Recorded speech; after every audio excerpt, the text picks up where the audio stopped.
Hello friends, my name is Ritika. Welcome to my YouTube channel.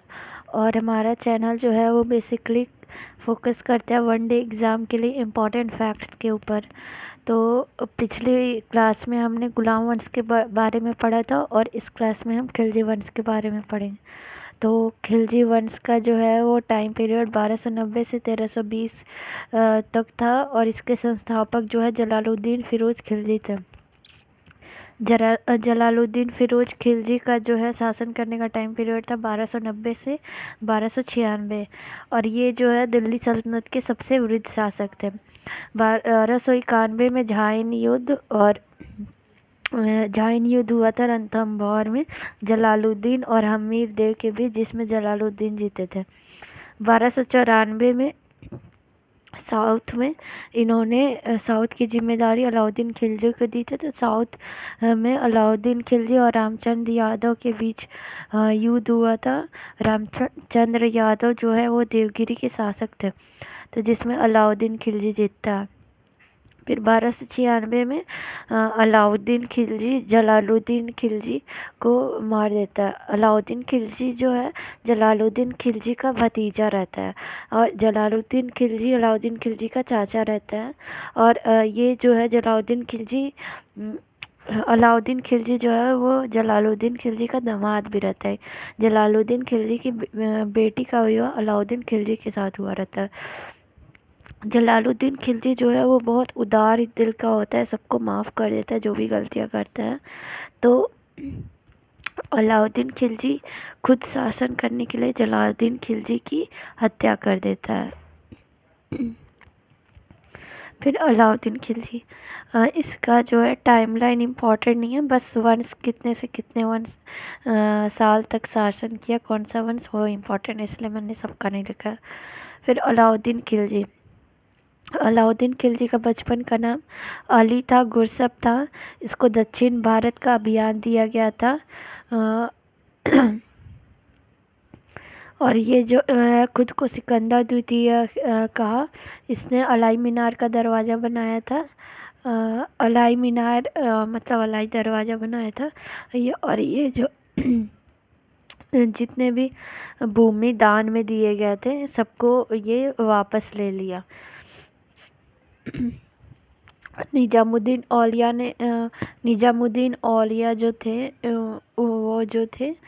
उनके पास बहुत सारी ज़मीन थे और वो जो है मौलवी थे, तो उन्हें बहुत सारी भूमि दान दी गई थी। तो अलाउद्दीन खिलजी ने उनसे भूमि वापस देने के लिए कहा, तो उसने कहा कि मेरे घर 10 दरवाजे, मतलब तुम एक दरवाजे से आओगे तो मैं 10 दरवाजे, मेरे घर है, मैं 10 दरवाजे से निकल जाऊँ, मतलब इसने देने से मना कर दिया था। अलाउद्दीन खिलजी ने जजिया कर वापस लगा दिया था और जिसको जगात खुम्स खराज भी बोलते हैं। और खालसा भूमि इसने वापस ली थी। इसके प्रमुख सेनापति जो थे वो मलिक काफूर थे अलाउद्दीन खिलजी के, जिनको दक्षिण भारत का अभियान सौंपा गया था। ये बहुत इम्पोर्टेंट है, ये पूछता है कि अलाउद्दीन खिलजी के कौन से सेनापति को दक्षिण भारत का अभियान सौंपा गया था। तो मलिक काफूर को। जफ़र खां और उलूग खान को मंगोल का सामना ये लोग किए थे। और नुसरत खां और यहाँ पे नुसरत होगा, नुसरत खां और अलप खां उत्तर पश्चिमी भारत अभियान इनको सौंपा गया था। अब इसके प्रमुख अभियान क्या क्या है, तो 1299 में गुजरात अभियान हुआ था, जिसमें कि शासक थे वहाँ के कर्ण बघेल और इसमें सेनापति थे नुसरत खां और उलूग खां। वहाँ पर मलिक काफूर को नुसरत खां ने 1000 दिनार में ख़रीदा था। फिर 1301 में रणथंभौर अभियान होता है राजस्थान में, जिसके शासक थे हमीर देव और सेनापति थी नुसरत खां और उलूग खां। उसके बाद 1303 में चित्तौड़ अभियान होता है, पद्मावत मूवी में दिखाया गया है जिसे उसमें राजा रहते हैं रतन सिंह और उनकी पत्नी पद्मावत रहती है। इसमें ये अलाउद्दीन खिलजी स्वयं जाता है, जैसे मूवी में दिखाया। फिर 1303 में वारंगल अभियान होता है, 2 बार होता है, जिसमें 1303 में मलिक छज्जू जाता है जो पराजित हो जाता है। फिर 1308 में मलिक काफूर जाता है जो जीत जाता है। तो वहाँ के राजा रहते हैं प्रताप रुद्र देव, उन्होंने कोहिनूर का हीरा जो है अलाउद्दीन खिलजी को देते हैं। मलिक काफूर जो है होयसल वंश द्वार समुद्र पर हमला करता है और हार जाता है, और जफर खां जो है वो मंगोलों के आक्रमण में मारा जाता है। ये मैं जितने भी फैक्ट्स बता रही हूँ ये बहुत इम्पोर्टेंट है, ये पूछे जाते हैं। उसके बाद इसकी शासन व्यवस्था कैसी थी? इसकी बाजार व्यवस्था नियंत्रण प्रणाली बहुत अच्छी थी। बाजार व्यवस्था नियंत्रण प्रणाली मतलब कि जैसे कि आज भी होता है कि लोग रेट जो है वो प्रॉफिट कमाने के लिए लोग रेट ज़्यादा में बेचते हैं।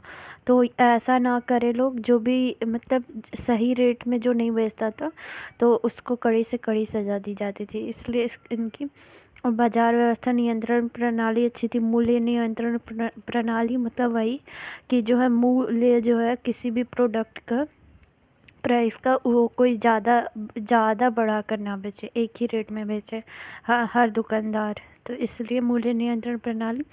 सार्वजनिक वितरण प्रणाली मतलब अनाज का वितरण सभी गरीब को, वही आज चलता आ रहा है जो सबको अनाज वितरण किया जाता फ्री में।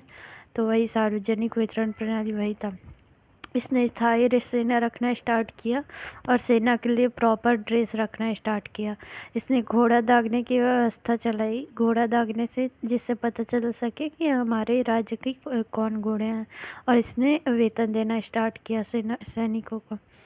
उसके बाद इसका जो है अंतिम शासक था कुतुबुद्दीन मुबारक शाह खिलजी था, जिसको खुसरो खां ने उनकी हत्या कर दी, और गयासुद्दीन तुगलक ने खुसरो खां की हत्या कर तुगलक वंश की स्थापना किया।